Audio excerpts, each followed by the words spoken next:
Hello and welcome to the Addicts Anonymous podcast. I'm your host, Jim. Today's episode 236, and we're going to be interviewing Kim.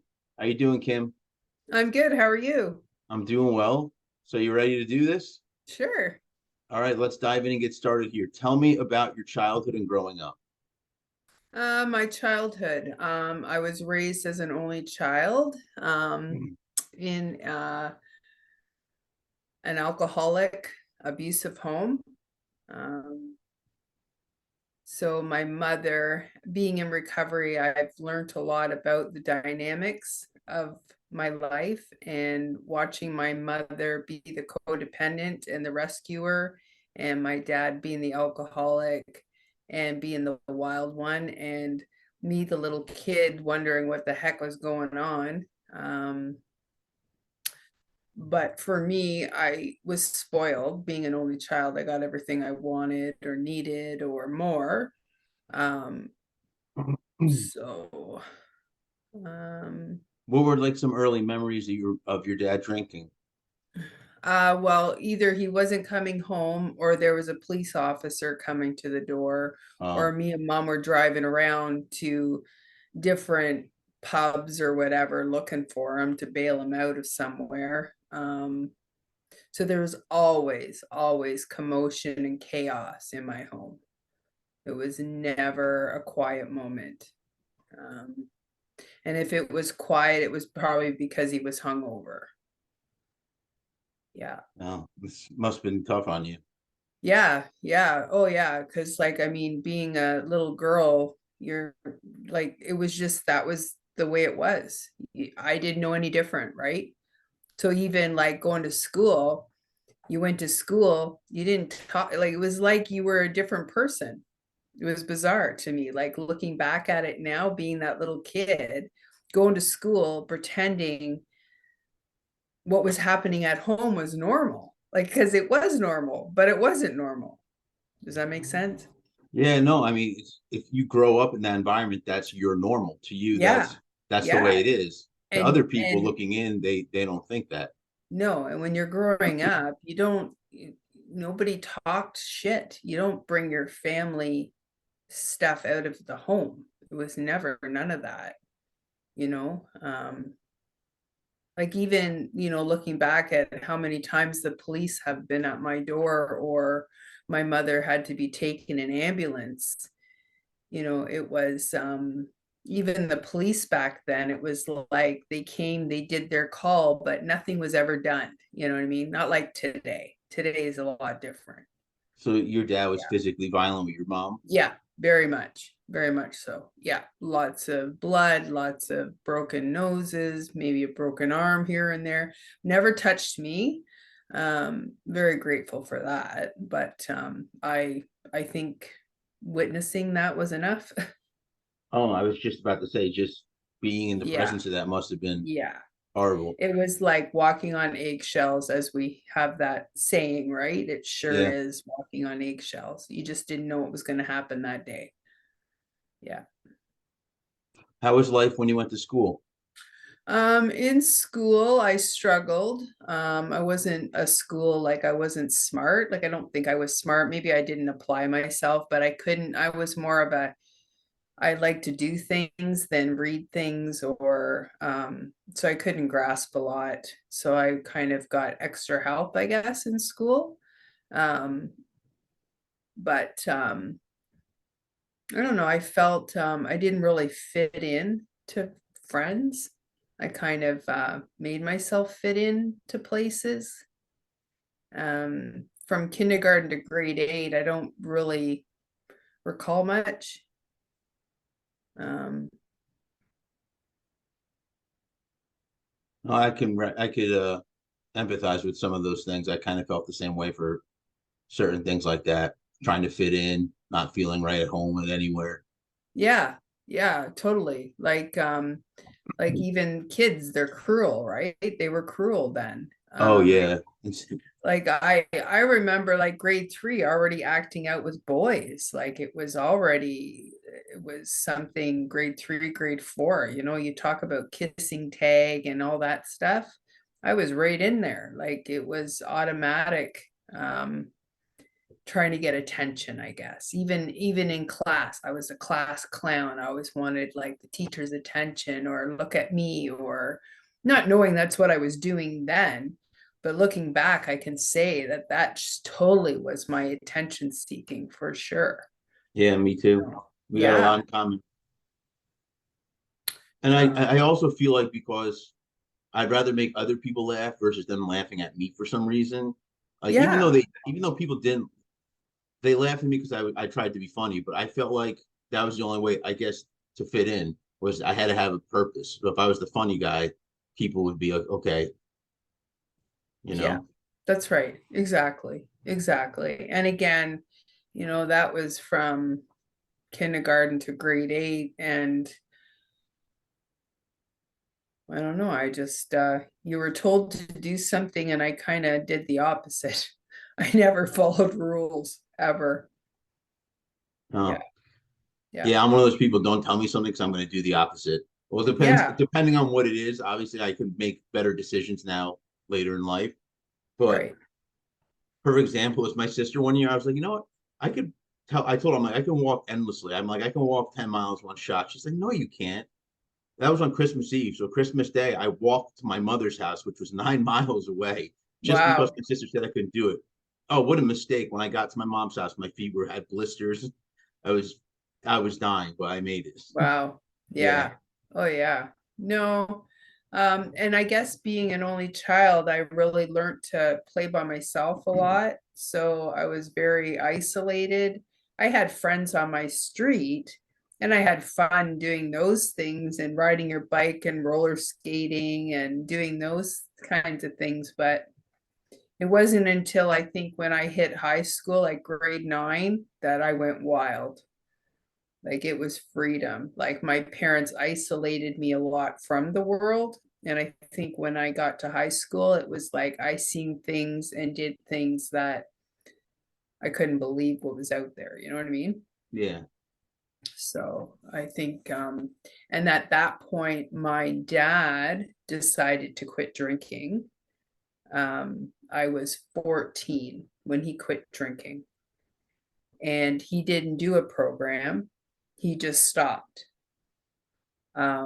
So I always, it's not a joke, but it's like it was like he got sober and I picked up the booze and I picked up the dope. So I feel I never was able to have a relationship with him because he was using, and then when he quit I started, you know yeah. What kind of things would you, when you said wild things, give me an example of the kind of stuff you were doing? so I mean, well, obviously skipping school. Not back then, there was no phones, there was no nothing. I had freedom of riding the bus, like the trans like my parents isolated me so much that I didn't even know, like I took a school bus to elementary school and home, right? And when I got to high school, I was doing transportation, city transportation. I got Okay. amongst the world. I would hang out at the mall. I'd have to be home at a certain time. And then, of course, you push that time further and further and further. And then finally, there's times I didn't even go home, right? So that's kind of, or I would skip school and boys were always more important, or I'd go in the smoking pit and smoke a pack of cigarettes in a period, like just stuff like that, just I remember my teacher coming in the bathroom and I'd be hiding on the top of the toilet so she wouldn't see my feet. It's just insanity. Like, why? What was that for? Like, why would I do that? Just like, Yeah, don't want to go to class, go home. Like, but no, I was like a mall rat, like a hall rat. Like I would hang out in the halls or peek in people's classes and wave at people, or like it was like such attention at all times, you know? the things we do in high school for attention. Yeah, right. You know, Yeah, you're bringing um, me back. I'm getting nostalgic now, thinking about my high yeah, school days. it's crazy, Yeah, not because I showing think up or I whatever. I don't know if this is the same for you, but I felt I didn't get the right attention at home, and that's why I probably acted out. Yeah, big time. And even, and I look at it today, and like I talked about my mother being the codependent and trying to keep everything together, she did the same patterns with me as she did with my dad, right? That codependency, and rescued me and wouldn't dare ruffle feathers, right? Because I was her only child, right? Yeah.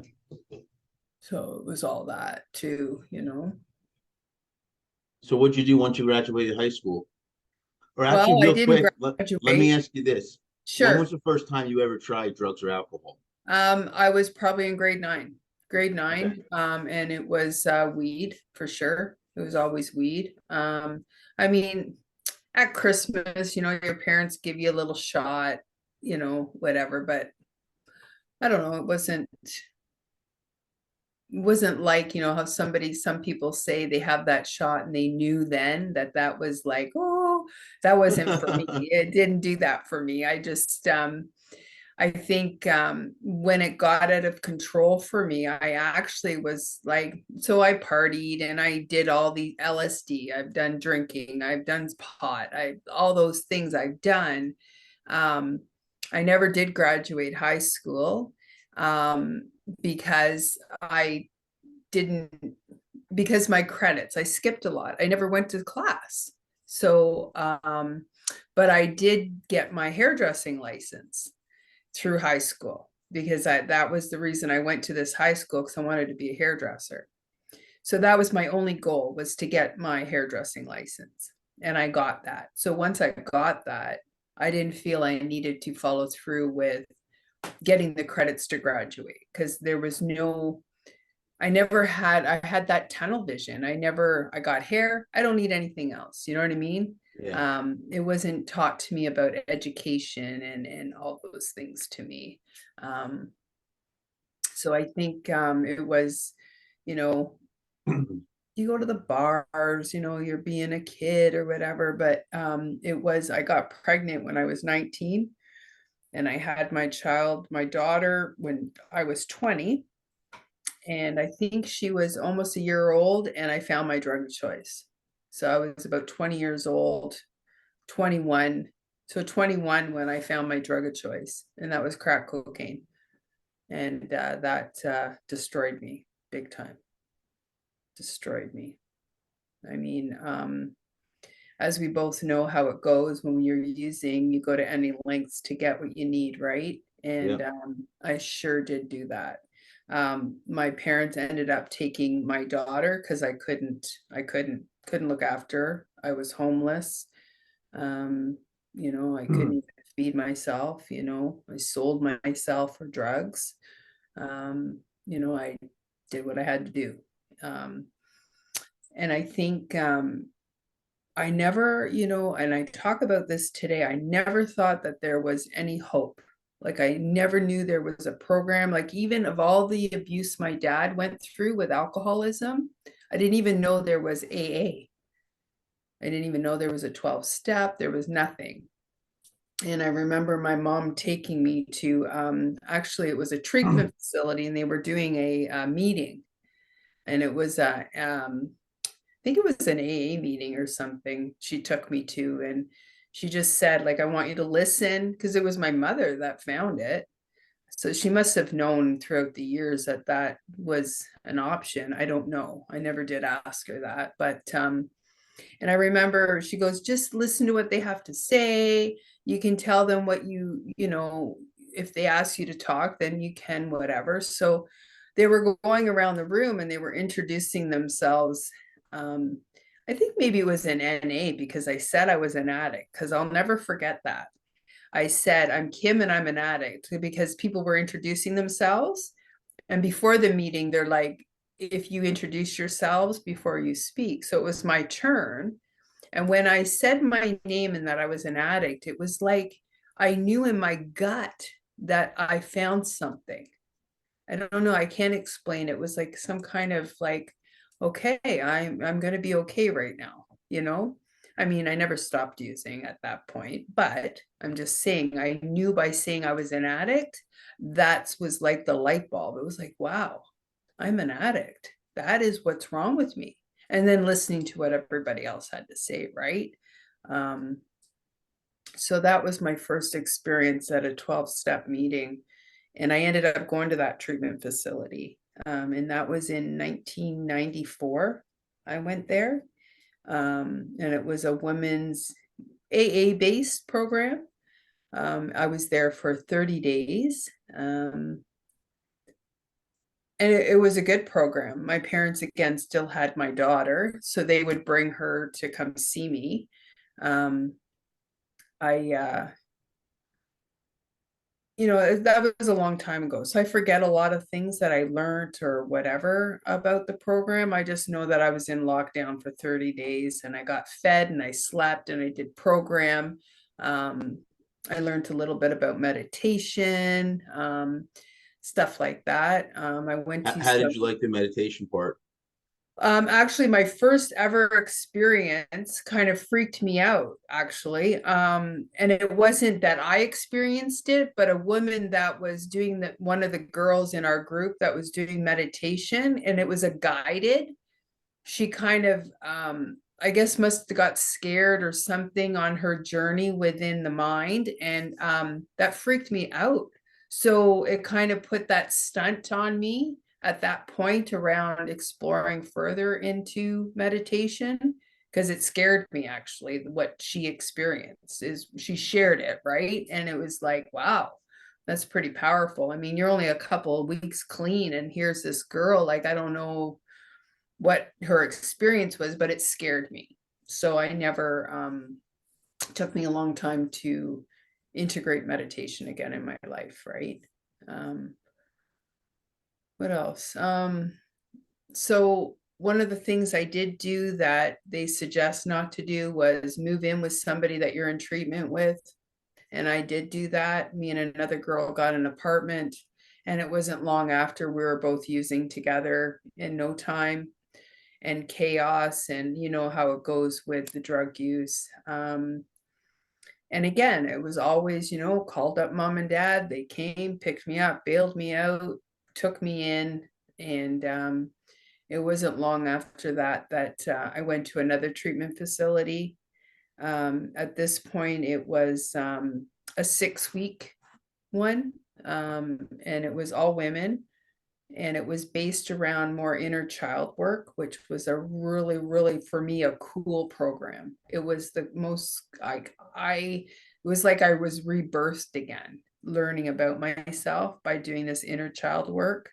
It was pretty interesting. I mean, there's the basis of recovery in the program, but it was based on inner child and nurturing that little girl within, and giving myself what I wasn't able to get as a child. It was pretty cool. And again, you go to meetings. So I've I accumulated some clean time throughout my recovery. I'd get a year and then I would stop going. I would get, stuff like that. And then it was, again, I find a boy, I find a man, I've got my daughter back, I'm living with my parents, I get a job, I'm working, I'm making money.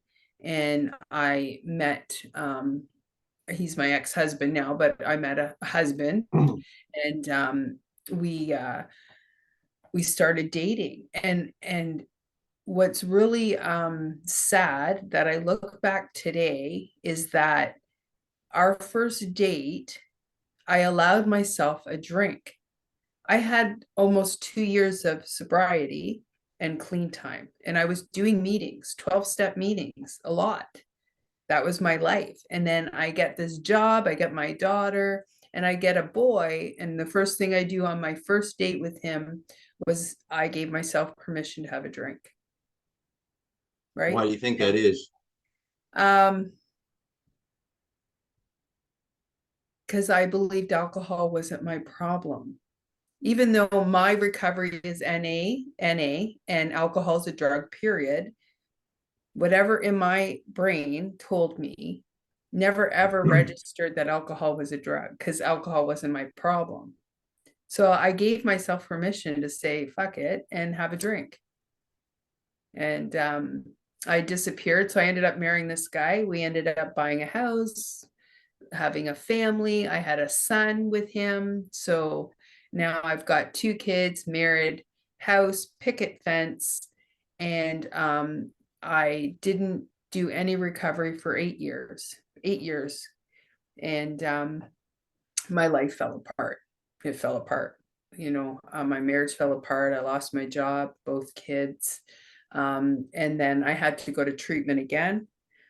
And at this point, he supported me the best he could as my husband, I guess. And he didn't know anything about it. So I did do treatment because work sent me.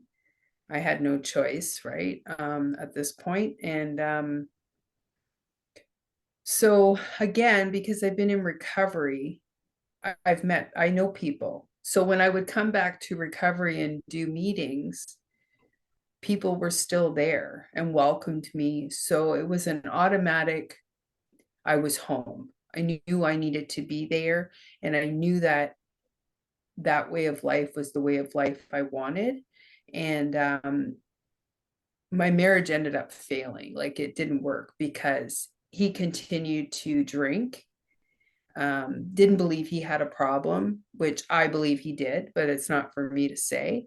And I chose to leave that marriage because of my recovery. My recovery was important.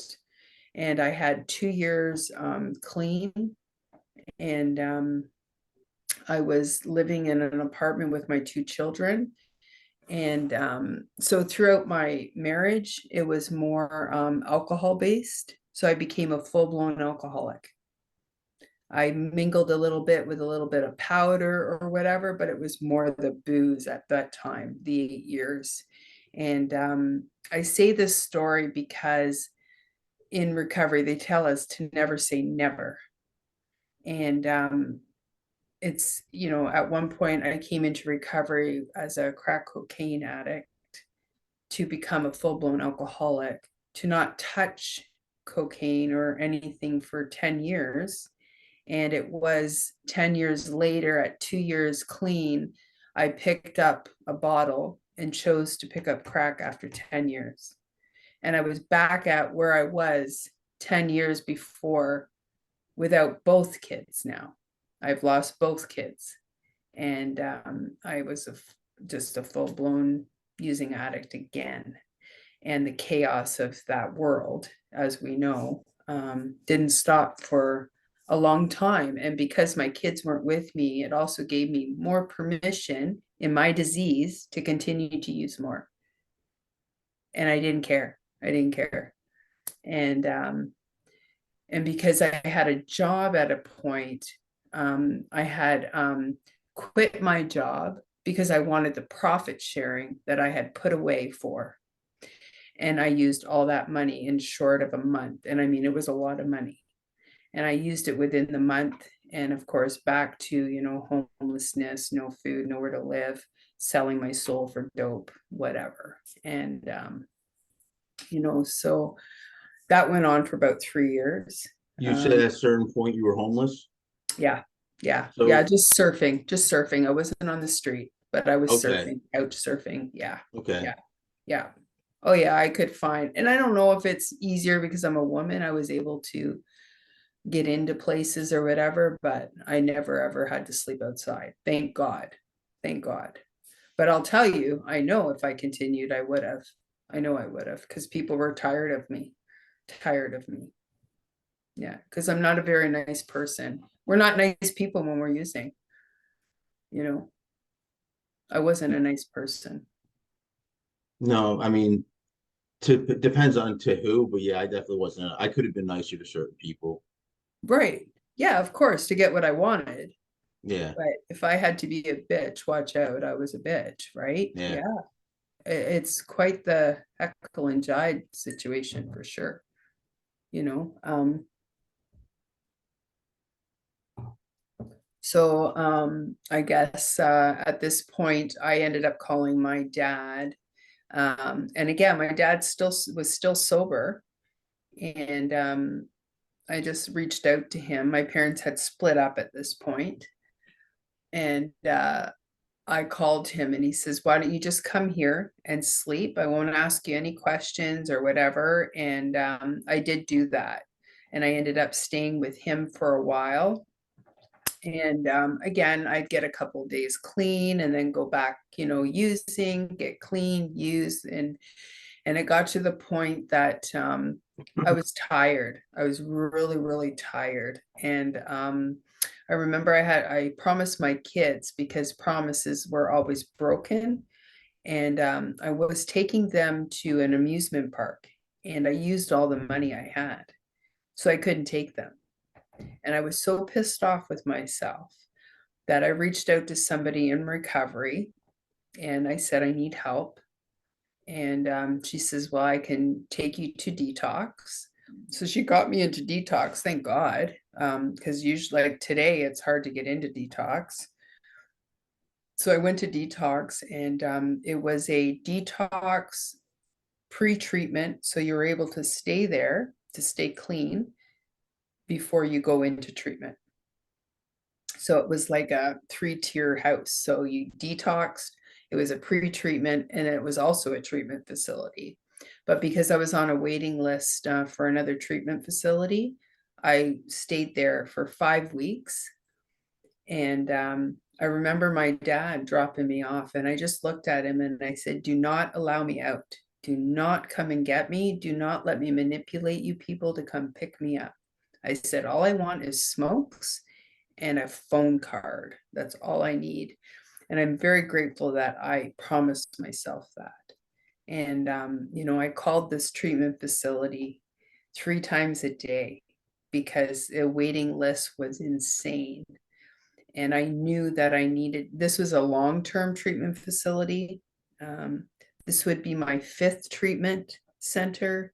So I knew that I was at my wit's end. And this one was a 6-month long-term facility.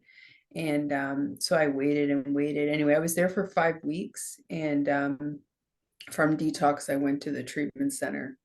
And it was more based on cognitive behavioral, and how to live life, right? It was more community living than actual therapists or anything, which was really cool.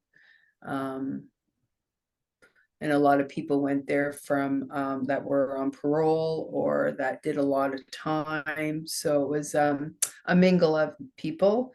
I lived in an all women's facility, but we broke out 2 days a week and joined the men's facility. So we had 2 days with the men, and I learned a lot about myself in that recovery program, a lot. What kind And of stuff did you learn about yourself? well, I think I learned that so being a woman and trying to manipulate men and trying to get my way with men, I remember so I would go over there, and we would get all dolled up and ready, and so they were watching my behavior, because like I would go over there and act out with the men, right? Like not sexually or anything, but be flirty and hee and whatever, right? Yeah. And I remember one of the they challenged me, and they made me go into the clothing closet, and the girls would pick out the ugliest outfit that they could for me. I had to wear that outfit. I wasn't allowed to wear makeup, and and I just had to be myself. That was the hardest thing I've ever had to do, because it's always do your hair, put on makeup, you have nice clothes on, you represent well, and that's how you're going to put your masks on. So I had to learn to be vulnerable and raw and real, that I didn't have to pretend I was something I wasn't. And that was hard for me because I couldn't put the mask on. It was, here I am. This is who I am, right? And I remember one of the facilitators taking me aside, and he yelled at me, like it was a male facilitator. And he was like right in my face. And he says, Kim, you don't realize where these men have come from. And even the women too. Like, I mean, we all are walks of life. But for me, it was a really huge eye opener of not everybody's a nice person. Like in that facility I was in, there was, people in there that done some hard time. And I had no what's like no alarm. Like I trusted everybody and anybody, you know? And it's good, but then it's not good. I had no ticker on that boundary, you know. I learned about the masks, I think were big for me. Masks, disassociation was huge. I learned a lot about the masks that I carry when I'm a mom, when I'm a friend, when I'm a hairdresser, when I'm a daughter, or when I worked in a factory. Like I did all these, so I did drawings of myself as these people. And then on one side, I wrote down what I feel when I'm in that person's body. Like when I'm working in a factory compared to when I'm a mother, I'm two different people. So how can I be these people and put them all together as me, as myself? And I had to learn about bringing those characters and how I was, because that's how I was all my life. I'd hang out with this group and I would be whatever you wanted me to be, or I'll go in this group and be whatever you wanted me to be. And I could never ever know who was I, who could I be. So I did a lot of work on that in treatment too, which was really cool. Yeah, I faced similar situations. It's just a scary thing you have to, it's scary to do. It is. Yeah. Oh, yeah. Because you don't know. I didn't know who I was.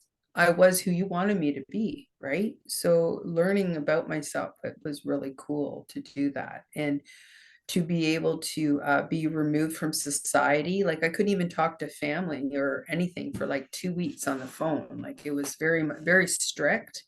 The first 3 months I wasn't even allowed out.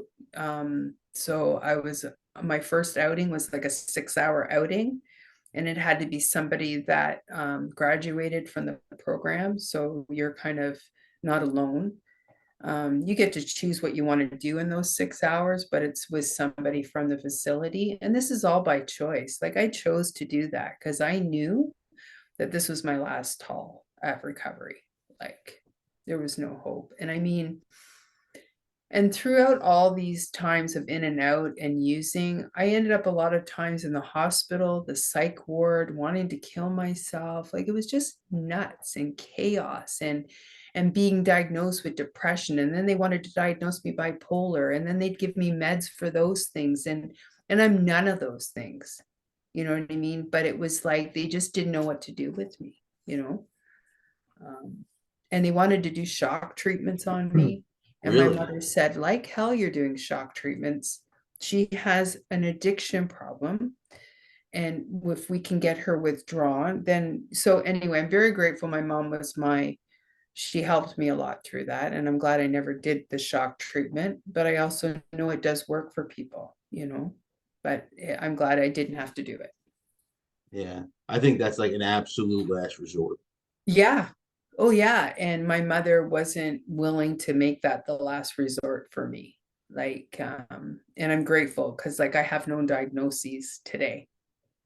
It was all induced by drugs and booze and my internal war, right? Mentally and emotionally, for sure. For sure. Um, So yeah, so I did that program. I was there 6 months. And when I left, I stayed in the little place where I went to treatment in the city that I went to treatment in. I chose to stay here. At this point, my ex-husband has both children. The children did come see me. My daughter, not so much because she was the oldest and she's seen a lot. So she was very angry with me when she didn't want to come see me, where my son was still 3 and 4 5 years old at this point, I think maybe 5. And he would come, for the afternoon on a Sunday and play or whatever and come see me. But that all changed as I've been clean, of course. And so I've known 12 steps as my recovery. I go to NA. I've gone to some AA, but NA is my base of recovery. I'm open to whatever. So I think I was a couple years clean, and my daughter she turned 16 and she wanted to come live with me. Um, so at this point, when I left treatment, I mean, I left and I had nothing. Like I went on welfare, I had to go to the food bank. Um, I rented a room. Um, it was I walked to meetings. Eventually, you get to meet people, so you get a ride.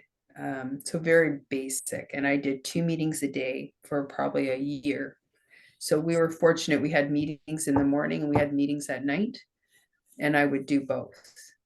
I mean, I used all day. I can go to recovery, do recovery all day, you know? So Yeah, that's what I did. it's a good way of looking at it. It is, man, it was. And so what I did too was throughout all the years of in and out of recovery, I never did any 12-step work with a sponsor or anything. And I think because I knew this was my last shot, I got a sponsor that knew me. Actually, she knew me for years and years and watched me in and out and in and out and in and out of recovery. I chose her because I just felt safe with her. And so I would go to a morning meeting. After the morning meeting, some of us would go for breakfast or a coffee. And I mean, I wouldn't even have money for coffee. People would buy me a coffee, because I didn't even have that. And I would go home. And because early recovery was so exhausting for me, I was tired, I was exhausted, and I was a napper. That's how I escaped, was sleeping is how I escape. And I learned that in treatment as well about myself. So I said to myself, if you want to have a nap, you have to answer 3 questions.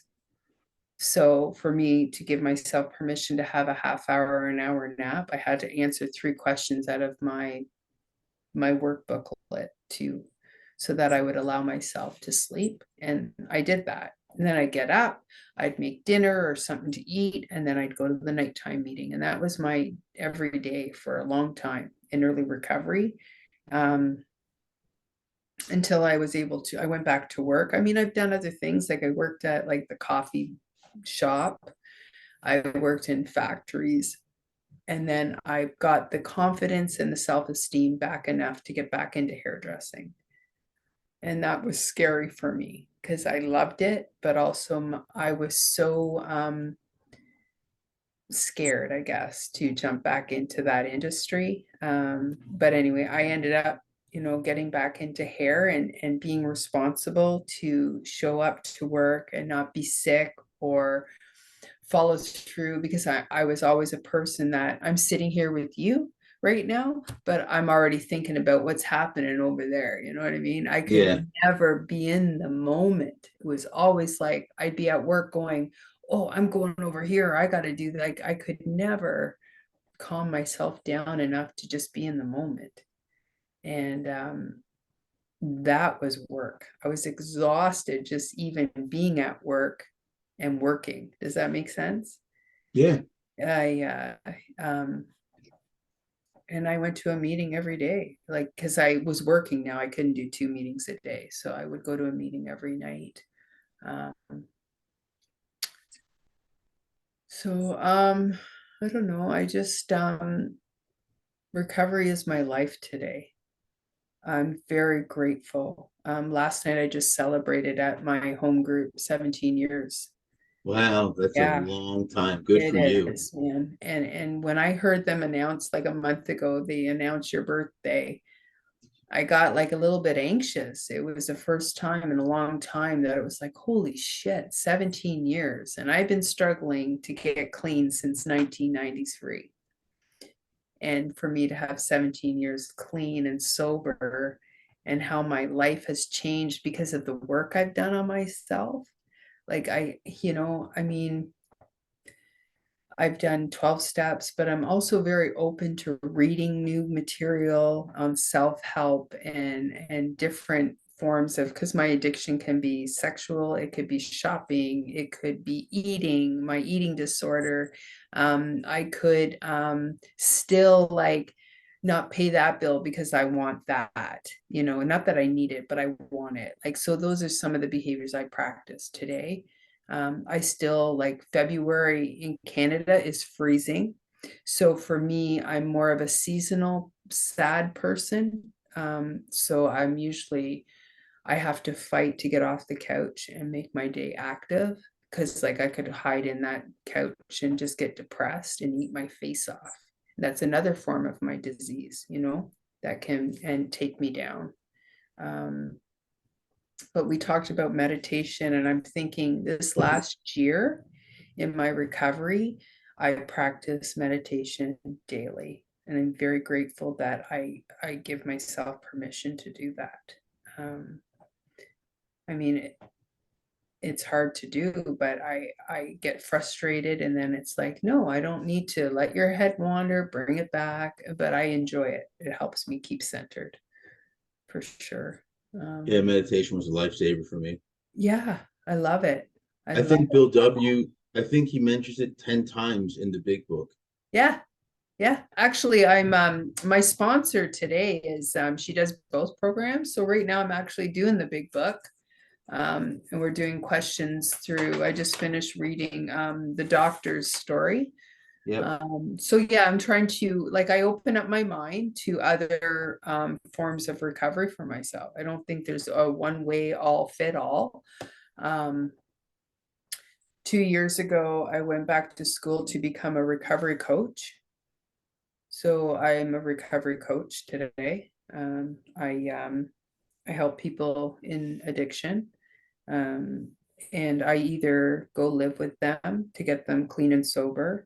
Um, and so I only do hair on the side. I don't do it as a full-time job anymore.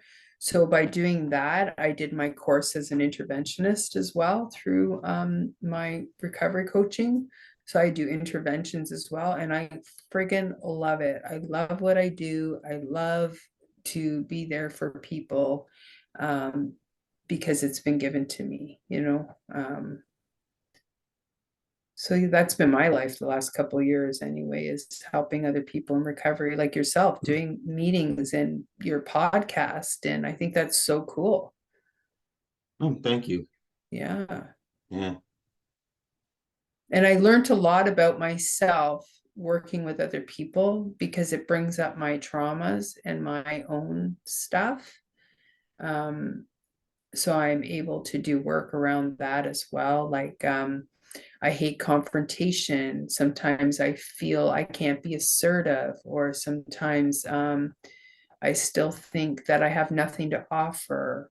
So those are all my disease and how it manifests, and fear, right? The whole fear thing of always scared to make the move or whatever it may be, right? So it's kind of a continuing thing. Um, I in part of my recovery, I had to have a spinal surgery in 2012. I had spinal surgery. And so I had to quit smoking in 2011. So I share part of this story because smoking was just as hard for me to quit as drugs. But I knew if I needed to subside the pain that I was feeling from my spine, I had to quit drinking for them to do, or quit smoking to do the spinal surgery. And I'm very grateful that I haven't had a smoke since. But through that period, being in a neck brace for 6 months or whatever it was, I put on a lot of weight from quitting smoking and so forth. And in the last couple of years, I've lost about 120 pounds as well, and looking after myself and becoming my own person and being happy with myself, has been a part of the journey too, because I struggle as a woman or as a man, whatever, with my eating disorder, right? Because I believe my first addiction was food as a child, because there was so much commotion in my home with my parents. And because I got everything I wanted, I always joke that I had a cupboard, a closet. My parents had a cupboard, and it was all like junk food. And then the top shelf was all the booze bottles. And I said, like, how my disease started with food. And as I grew up, I eventually reached that top shelf and became the alcoholic and Yeah. used another substance, right? So, and those are the things I've learned through recovery, like, um, but I also know today I don't take myself for granted. I do not take it for granted, man. I'm very grateful for recovery, and I practice it daily with a higher power. I pray and meditate, and I do what I need to do. And I still go to maybe 3 meetings a week. I think it's important for me to stay well, you Yes, know? it's definitely something you need to stand on top of and work at daily. Yeah. Oh, yeah. It's a continuing thing. Like I said, I can still fall into that couch. I can still go shopping and spend money that I can't afford to spend on shit. I can go eat 5 chocolate bars and no, that's okay. I'll get another 5 later. Like, those are the behaviors for me that like I still reach outside of myself to change the way I feel. Right. And so that's a continual thing for me in my recovery. And I talk about it freely about it. I don't, because again, I have to be okay to talk about it because secrets keep us sick, man. Yeah. Right. It's so true. All those cliche things is so true. But You've yeah, had quite the journey, it sounds like. yeah, totally. And I love my life today. Both my kids, my daughter went through a period of drug use. She came to recovery for a period of time. She ended up going to treatment. She no longer does recovery, but she doesn't use or anything. She has 2 kids of her own today. Um, which for me as a parent, my daughter came to live with me, but my son didn't. Their dad at that point, when my daughter came, more or less threatened him and said, if you go live with your mom, I will no longer, like, I'll disown you, is kind of what he put to him. So he never did live with me, which I was okay with. He was a boy. He had a life with his dad. He played hockey, blah, blah, blah. But I think it's amazing, my daughter being raised with me and my son being raised by, they're totally different kids. Um, and how I've had to learn to set boundaries, not be manipulated, saying no to them, because of my own guilt and shame of my what I did. It's been hard for me to say no to them, right? Especially my daughter, like, especially because she had the kids. She always used the kids on me. Oh, I need a ride here, or I need food. And I would jump and jump and jump and do those things. And throughout the 3 years when COVID hit, I was able to learn boundaries and say, no, I'm not doing that. No, I do not have that. You're going to have to try and figure that out. That's probably one of the biggest growths, I think, for myself as well in recovery, is setting those boundaries. My son, he's 24 and he just moved out to his own place. He left his dad's and lives with his girlfriend. But you know what? He mingles around. He's had his situations with stuff too. And I just need to be available when they're ready. I'd love to say no, and I tell them, you can be your mother. This is the disease of addiction, and it'll grab you when you least expect it. And so they both know. Like, even last night at my medallion, my son whispered to me, he's 24, he goes, Mom, maybe one day I'll get that white key tag. And I said, when you're ready, son, it's there. And that's all I can do. You know, I can't make them do it. Right. I just have to be an example, a healthier example than what I was 17 years ago when I wasn't the example. Right. Yeah.